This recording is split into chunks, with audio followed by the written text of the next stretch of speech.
It's TW Wrestling Talk here, talking about the July 2nd edition of Raw. First of all, the Raw. This episode of Raw began with began with Cena coming out first of all, and he was cutting, kind of a typical Cena promo as of late, when it came to last week, of course, he was kind of double teamed against, he was double teamed with Big Show, kind of putting him in that clutch submission hold, and last week that's how it all ended. Now the way it begins this week is John Cena kind of just letting, if I were him, I would have been, I would have been more eager to fight, but it was kind of just, kind of same old, Cena coming out and not really caring what was done to him last week. He's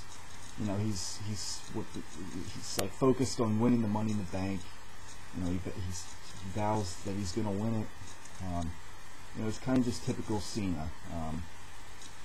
Just kind of exemplified what a big part about his character that a lot of people, including myself, want to see changed about the John Cena character. How he doesn't have enough edginess, or how he just lets people slide. He gets beat up and he lets people slide. They want more aggression. I think that's at least that's my opinion. It's kind of annoying how he gets beat up and this happened. He just comes out the next week like it never even happened. Just my opinion on that. But luckily Daniel Bryan came out, and then CM Punk came out, Chris Jericho came out, and we had each guy kind of took his turn. A lot of yes chants, and interestingly, Jericho got in some catchphrases, and that was a unique, it was a pretty good promo. At least it kind of mixed. It was kind of mixed between the guys. We didn't just hear all Cena or CM Punk. It was kind of spread out a little evenly. Once by the time everyone had come out, and of course Kane came out, and then shortly after Big Show came out, and a brawl ensued basically between the six men, which Big Show ended up being the last man standing out of it, which it was pretty good. You would have thought Big Show would have probably been the one that was standing after that brawl, the only one standing, and it made sense, and it kind of set the tone for what was to come, regarding all of those guys later in the night. After that, we had a 4-on-4 tag match, which was one of the, I think, 3 tag matches we had in the night. Definitely in this episode, you could tell that they were trying to use as many as they could. A lot of multi-person matches, and you could tell they're kind of trying to get everyone involved, as best they could. They just had a 4-on-4 tag match with, Otanga and his partner. Half the team walked off, and then Funkasaurus came out, Brodus Clay, and that match just kind of became pointless pretty quickly. Once Brodus Clay came out, and Otanga was basically the punching bag there, and Otanga's team lost the match, so it was basically rendered pointless by that, and it just became an excuse for Brodus Clay to come out and dance. It seemed to become an excuse for him to do his dancing routine, and with all these kids dancing, and Christian and Santino and everyone else, just kind of became an excuse for for that, and kind of a pointless tag match as a result.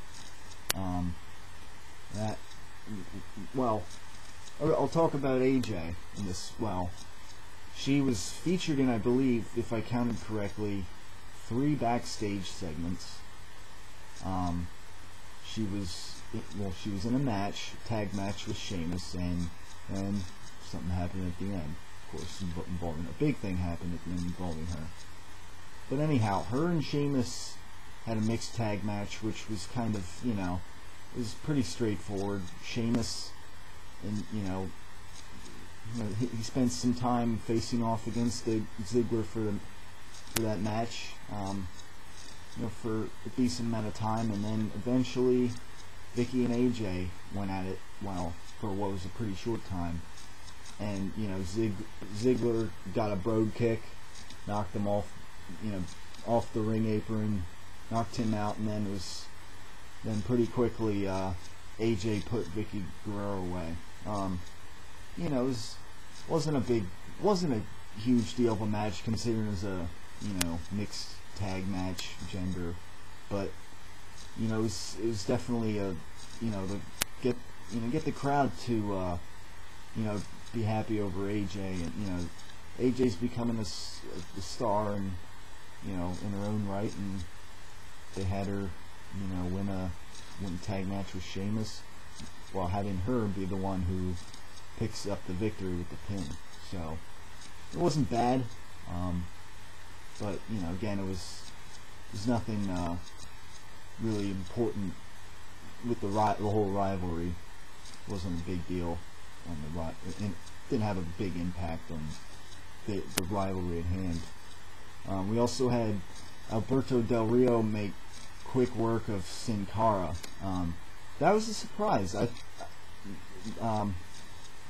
think I'm going a little out of order here, but I would have thought I thought Alberto Del Rio was gonna. I thought Teddy's surprise opponent for him was gonna be Ziggler, but then we learned later on he was in the tag match. But no, it was Sin Cara, and that came off as a surprise, which was good.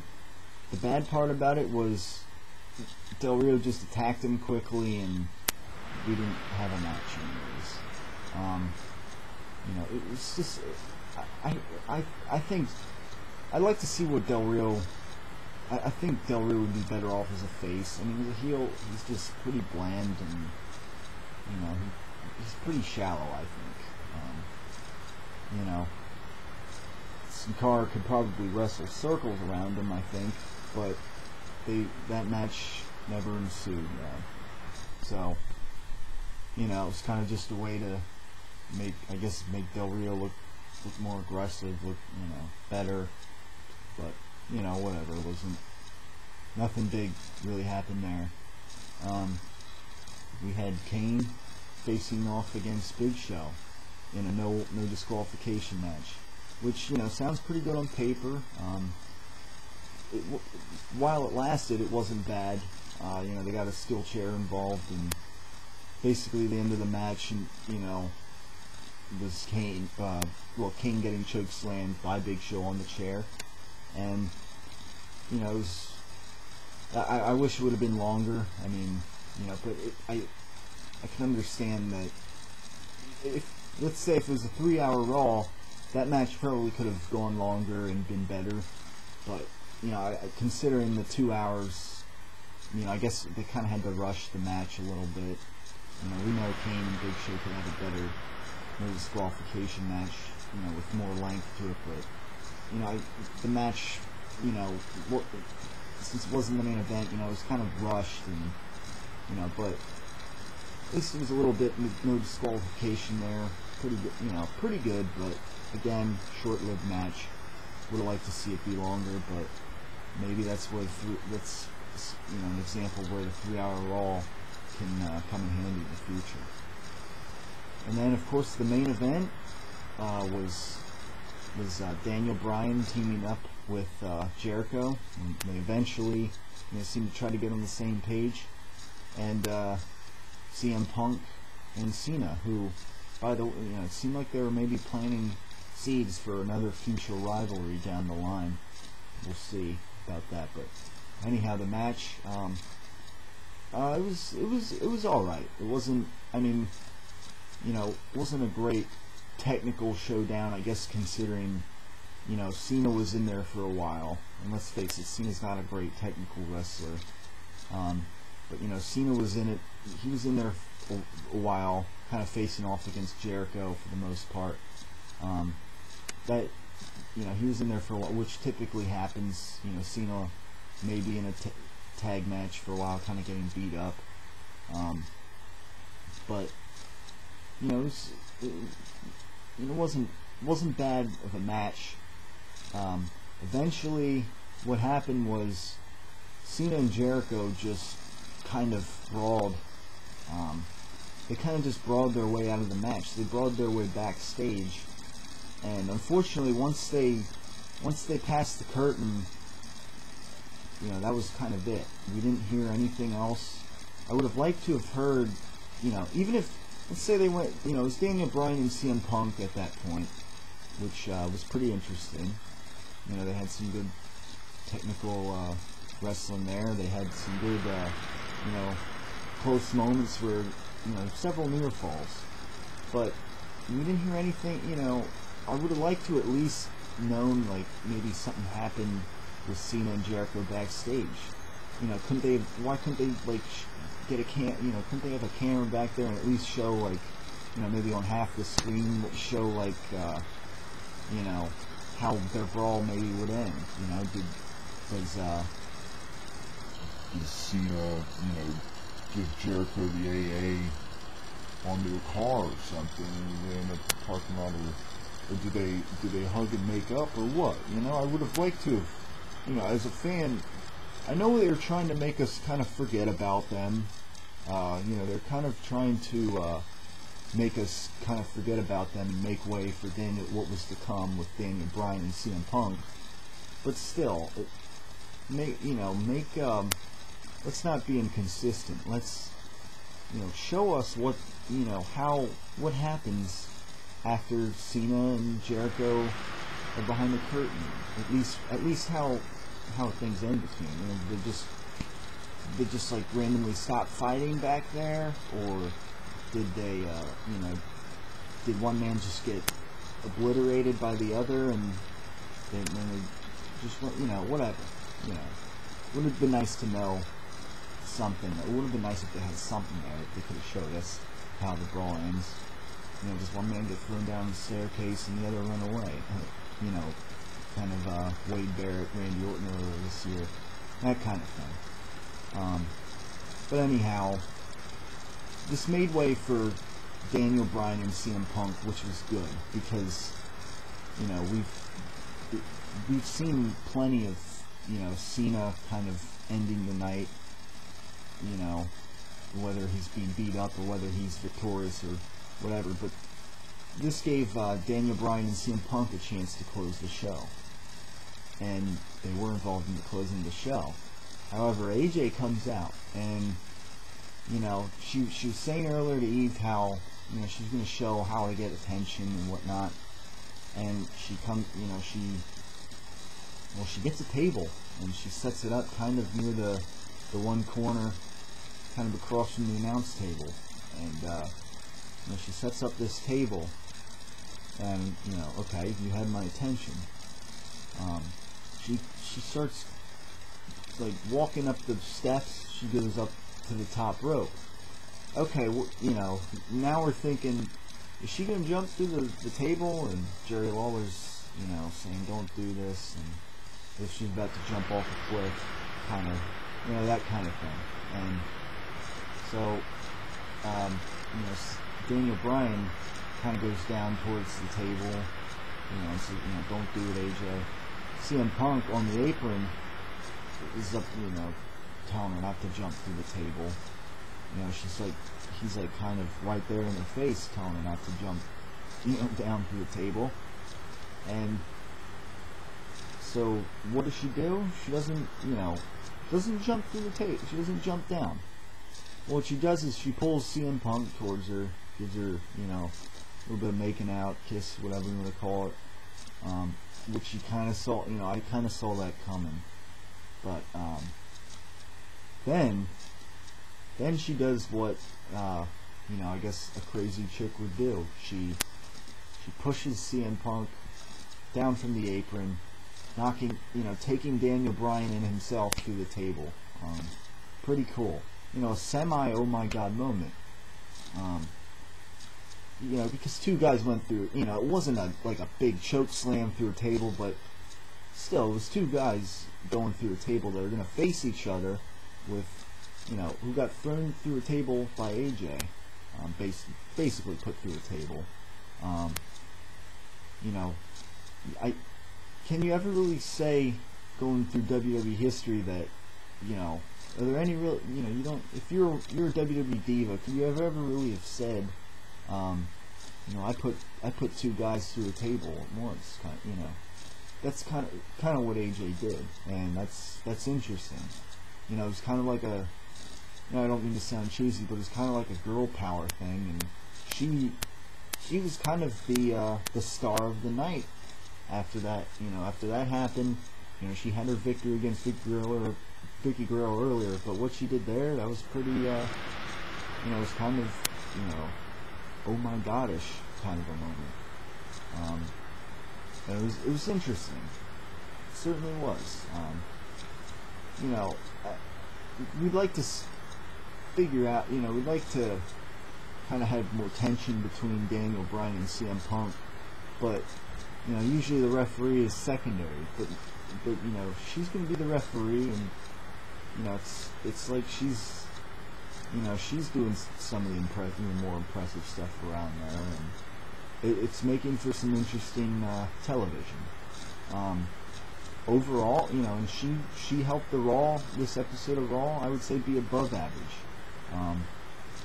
Now, was there some false advertisement with Brock Lesnar being on? Because if I'm not mistaken, last week they were saying that Brock Lesnar was going to be on, and he wasn't. Paul Heyman was via satellite. So that was a little bit, that kind of, I don't know, I felt a little bit like false advertisement. Maybe I misheard the advertisement last week for on Raw, but anyhow, it was still an above average episode of Raw. AJ, she was like the star of the night. She closed the show, putting, CM Punk and Daniel Bryan through a table. Pretty cool stuff. Now you wonder, you say how CM Punk digs crazy chicks and all, how he's kind of been, kind of not ignoring, but just not paying so much attention to AJ. Maybe that has his attention now. The way he's put through a table like that, by AJ. Interesting, just a thought for the future. We'll see what happens on the Great American Bash Smashdown, I guess you want to call it. But yeah, we also learned Brock Lesnar in 3 weeks at the 1000th episode of Raw. He will be there to answer the challenge that Triple H made about SummerSlam. And yeah, Paul Heyman via satellite, for a few minutes.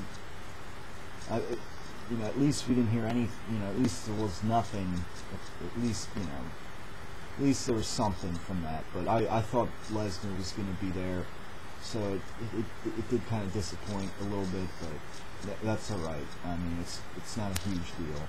We'll be there in 3 weeks, and I'm sure that'll be a big deal on the 1000th episode of Raw. So yeah, and what's also interesting is DX is advertised a bit. So you wonder, is Lesnar gonna crash the some kind of DX thing? Is DX gonna prank on Heyman and Lesnar? Or, we'll see. That's a few weeks down the road, of course, after Money in the Bank, but. We'll see. We'll see how this Great American Bash live SmackDown goes. And then next week on Raw. I think the last Raw before Money in the Bank already. We'll see what ensues there, but above average episode of Raw. Little, pretty good, I guess. And we got the live SmackDown Great American Bash edition going on. So I will cover that, probably right after the episode, and put it up, put that one up, as soon as I can. That'll do it as far as this, as far as the July 2nd episode of Raw goes. That'll do it for this edition of TW Wrestling Talk. Again, thanks for watching, and again, stay tuned for the Great American Bash SmackDown edition of TW Wrestling Talk.